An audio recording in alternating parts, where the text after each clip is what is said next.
50,000 Bitcoin seized after criminal calls police on self.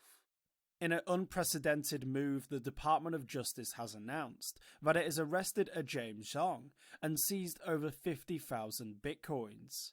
The coins in question were originally stolen from the dark web marketplace the Silk Road back in 2012, a full decade ago. The press release by the Department of Justice explains how Zhong used an exploit to steal the Bitcoin from Ross Ulbricht, the founder and owner of the Silk Road, in September 2012. The value of the goods at the time was around $500,000. Today, that same stash is valued at over $1 billion.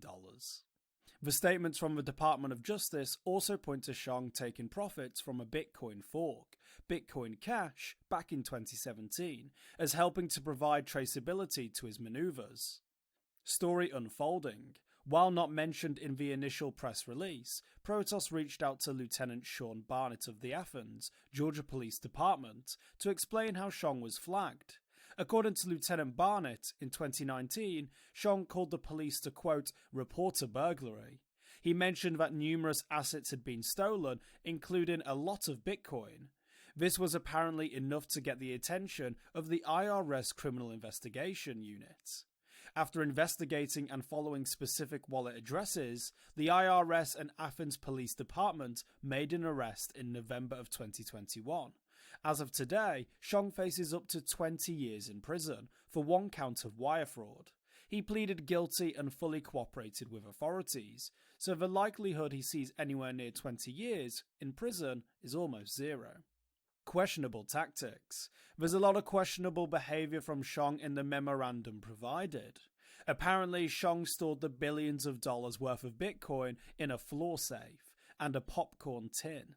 Investigators seem to have little trouble finding both.